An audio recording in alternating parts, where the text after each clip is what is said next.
오늘은 예레미야 4장을 좀 자세히 들여다볼까 합니다.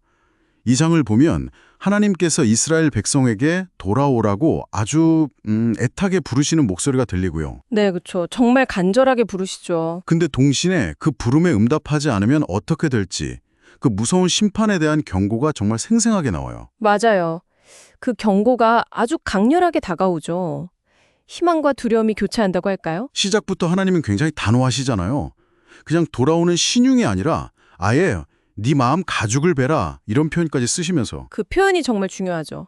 외적인 형식, 예를 들면 할례 같은 의식이 중요한 게 아니라 진짜 마음의 변화를 요구하시는 거예요. 마음의 할례 그런 개념이군요. 그렇죠. 진심으로 회개하고 우상 같은 가증한 것들 다 버리고 흔들리지 말고 딱 하나님께 돌아오라는 거죠. 그렇게 하면 복을 받는다고 약속하시고요. 네, 진실과 정의, 공의로 하나님을 따르면 이스라엘뿐만 아니라 다른 민족들까지도 이스라엘을 통해 복을 받고 하나님을 자랑하게 될 거라고 하세요. 와, 그건 정말 놀라운 약속인데요. 네, 변화의 영향력이 엄청나다는 거죠. 그런데 그 약속 바로 뒤에 분위기가 확 바뀝니다. 아, 그 경고 말씀이시죠? 네, 만약에 그렇게 마음을 돌이키지 않으면 북쪽에서 끔찍한 재앙이 몰려올 거라는 거예요. 아주 구체적으로요. 사자라든지 나라들을 멸망시키는 자 같은 표현들이 나오죠. 맞아요. 그 표현들이 재앙의 파괴력, 그리고 이게 얼마나 임박했는지를 보여주는 거죠. 이미 그 존재가 자기 처소를 떠났다고까지 하니까요. 정말 긴박감이 느껴지네요. 당장 피난하라 외칠 정도니까. 네, 지체할 시간이 없다는 거죠. 시온을 향해 깃발을 세우고 도망치라고. 이 모든 게 하나님의 분노 때문이라고 하고요. 그렇죠. 하나님의 그 맹렬한 분노 때문에 왕부터 선지자까지, 그러니까 사회 지도층 전체가 다 낙심하고 두려움에 떨게 될 거라고 예언합니다. 아, 근데 10절에 보면 선지자의 탄식이 나오잖아요. 슬프도소이다 주 여호와여 하면서 평강이 있을 줄 알았는데 칼이 생명까지 위협한다고. 이건 어떤 심정일까요? 그 부분이 참 많은 생각을 하게 하죠. 평화를 기대했는데 현실은 죽음의 위협이 닥친 상황. 이건 하나님의 약속과 눈앞의 끔찍한 현실 사이에서 오는 어떤 극심한 혼란, 당혹감. 어쩌면 하나님에 대한 원망 같은 감정도 좀 섞여 있을 수 있을까요? 그럴 수도 있겠죠. 하나님의 뜻을 인간이 다 이해할 수 없으니까요. 그 간극에서 오는 고뇌를 보여주는 것 같아요. 그 재앙의 모습이 11절부터는 더 생생하게 그려지죠. 뜨거운 바람이라고. 네, 근데 그 바람이 그냥 바람이 아니라 곡식 축정이나 달리는 그런 바람이 아니라 모든 걸 다 쓸어버리는 파괴적인 바람이라는 거예요. 정결하게 하는 목적이 아니라 심판 그 자체인 거죠. 적들이 몰려오는 모습도 아주 무섭게 묘사되던데요. 구름처럼, 회오리 바람처럼, 독수리처럼 빠르다고. 네, 그 속도와 위력이 정말 압도적이라는 걸 보여주는 비유들이죠. 도저히 막을 수 없을 것 같은 느낌. 그리고 결국 예루살렘이 포위될 거라고 하는데 그 원인이 결국 네, 바로 백성들 자신에게 있다고 17절, 18절에서 분명히 말합니다. 네 악한 길과 행위가 너를 친 것이라고요. 남 탓할 게 아니라는 거네요. 19절 보면 슬프고 아프다 내 마음속이 아프고 이건 진짜 개인적인 고통의 절규잖아요. 맞습니다. 나라가 망하는 걸 보면서 선지자가 느끼는 그 인간적인 고통이 아주 격렬하게 표현되죠.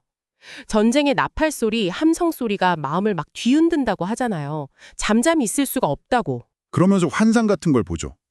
땅이 혼돈하고 공허하고 빛도 없고. 네, 마치 창조 이전의 상태로 돌아간 것 같은 그런 환상이에요. 산들이 막 진동하고 사람도 없고 새들도 다 날아가 버린 완전한 황폐함. 정말 끔찍한 모습이네요. 이게 다 하나님의 그 맹렬한 진노의 결과라는 거죠. 그런데 그 와중에도 한 줄기 빛 같은 말씀도 있지 않나요? 27절에 내가 진멸하지는 아니할 것이다. 네, 그 말씀이 중요해요.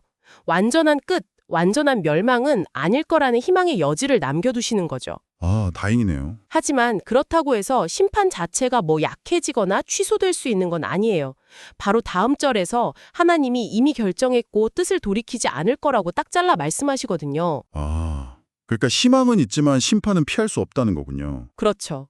그 긴장감이 예레미야서 전체에 흐르는 것 같아요. 결국 마지막 장면들은 정말 처참하네요. 사람들이 다 도망가고 성읍은 텅 비고. 네, 적들의 기마병과 활 쏘는 자들의 소리에 다들 도망쳐서 숨고 성읍들은 버려져서 아무도 살지 않게 된다고 하죠. 그렇게 화려하게 꾸며봤자 아무 소용없다고 하고요. 붉은 옷, 금장식, 눈화장. 맞아요. 그렇게 치장해봐야 소용없고 심지어 전에 의지했던 동맹들, 여기서 연인들이라고 표현된 그들이 오히려 당신들을 멸시하고 목숨을 찾을 거라고 경고합니다.